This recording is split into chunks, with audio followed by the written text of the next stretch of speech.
Okay, so let's take a look at mixed numerals. And we have improper fractions.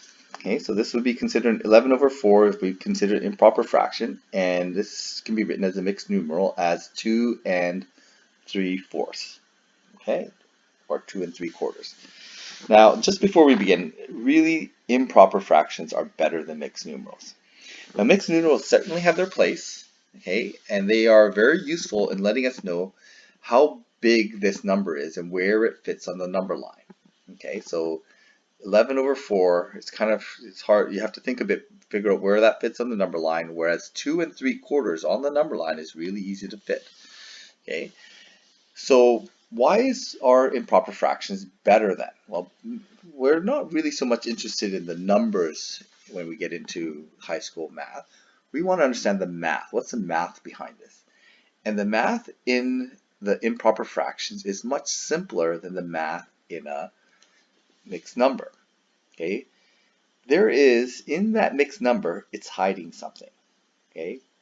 It's hiding a dirty little secret. Okay? And that dirty little secret, it's so dirty that they don't even want to show it. Okay, there's a dirty little secret here in that fractions, we know fractions are all about times and divide. So this is times 11, divide 4, times and divide, and we can do ratio algebra, and we can make the scale that's bigger and smaller, you finding an equivalent fraction. But the 2 and 3/4 is hiding something. It's hiding something in between the 2 and the 3/4. And you can probably figure it out by the wording. 2 and 3/4. 2 and 3/4 means they're hiding something in there. It's actually hiding a plus. We don't like those pluses. Pluses mess up times and divide. They're not compatible math. We really have to be careful of mixed numbers because of that hidden plus. Okay, that plus, this 2 plus 3/4 is hard to deal with because now we're mixing divide with pluses. And when we start mixing up divides and pluses, divides and times, we mix them up, no problem, no big deal. Minus and plus, we mix them up, no big deal. But when we mix up divide and plus and times and plus, we have to be extra careful. So, in general, we want to use improper fractions because the math is very much easier and simpler. It's all times and divide. That's what we want. When we talk about fractions, we want to be thinking times and divide. Okay, well that said, what is this mixed number? Well, 4 divides into 11. There's 2 groups of 4 that fit into 11 with 3 left over. So we express this as 2 wholes plus 3/4 left over. Okay? So we can convert to mixed numbers by figuring out how many denominators, how many wholes can we get from the numerator. Well, here 8 will go into 17. How many 8s fit into 17? I know 2 will fit in. That will give me 16 1/8 pieces. And then I have 1 piece left over. But I have to express that as, that's just a 1 piece, that's a 1/8 piece. Okay, and again, inside here, it's hiding that little plus. Okay, it's so embarrassed by that plus that it's hiding it. But it's there. Okay, we know it's there, you can't hide it from us. Okay, so what about this one here? We have 7 into, and this is a divide, right? So we can say 7 divided into 19.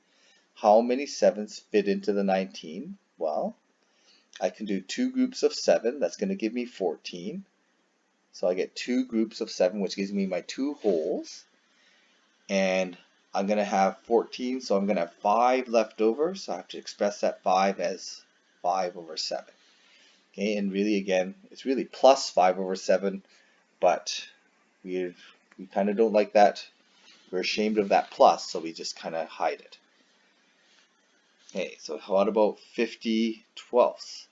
How many 1/12 fit into there? Well, there's 4 groups of 12. Okay, so that's going to give me my 4 whole groups. And when I divide 12 into 50, I have 2 left over. 48, 4 groups of 12 is 48 leaves with 2 left over, so I end up with 2 twelfths. But really I should probably simplify this to 4 and 1/6. Okay, now we could simplify at the end, but really in many cases it's actually easier to simplify at the beginning. So this shares a common factor of 2. So I can actually simplify that to 25/6 first. And then I can say, okay, how many groups? There's 4 groups of 6, that makes 24, with 1 left over, 1 1/6 piece left over. Okay, so that's how we should look at this. And again, we can justify this by, we should make sure our pictures match. Pictures never lie. So if I have 1/8 pieces, okay, I have 8 of them here. 1, 2, 3, 4, 5, 6, 7, 8. Okay, I'm going to have another 1 hole here. And I'm going to have 9, 10, 11, 12, 13, 14, 15, 16. I still haven't gotten all those pieces, so I need another fraction circle. But this time I'm only going to use that one piece. Okay, that's it. 17, and there's my 2 and 1/8.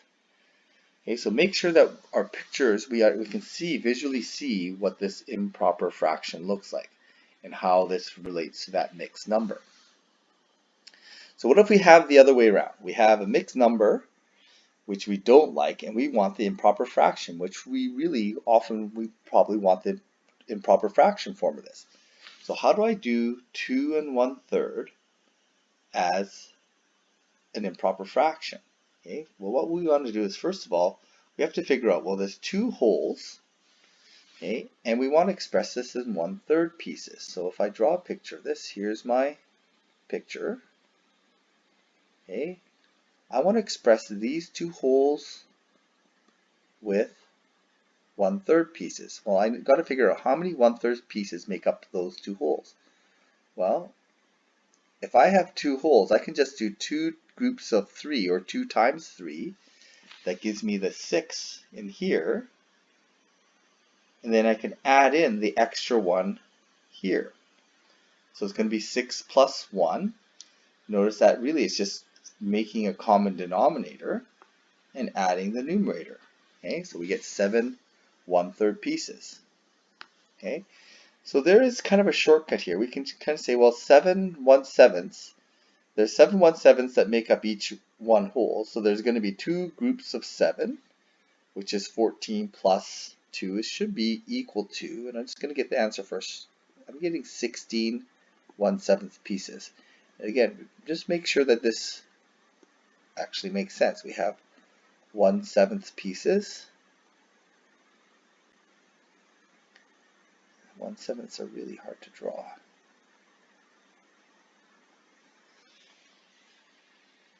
Okay, so I have my 1/7 pieces. I have 1, 2, 3, 4, 5, 6, 7, 8, 9, 10, 11, 12, 13, 14. Yeah, there's my 14 pieces that make up my 2 wholes. And then I have these 2 pieces, which make up my leftover 2. Yeah, I'm counting 16 pieces here. So again, if I just use the wholes and the groupings of those wholes, so I get 15. 5 times 3 is 15, plus 4. Maybe I should write that out.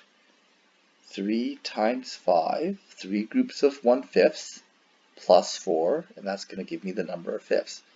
So 15 plus 4 over 5, so that should be 19 over 5. Okay, so if we want to have kind of more streamlined process, it's going to look like this. Same here. 5 groups of 3, so I'm going to have 5 groups of 3, and I'm going to add on that extra 1. This is going to be 16. Yeah, I've got 15. That's going to be 1/3 pieces. This is going to be 1/3 pieces here. So I'm going to end up with 15 plus 1 over 3, and that's going to give me 16 over 3. Okay? So really it's important to understand that we want mixed numbers has both divide and addition involved in it. So that's a bit of a problem. Okay, so although we need to know what mixed numbers are, it really is important to know that there's a plus there. And when I say that improper fractions are better, it's because improper fractions only have times and divide, and so that way we don't have to mix addition with multiplication division, which makes the math easier. So improper fractions are better.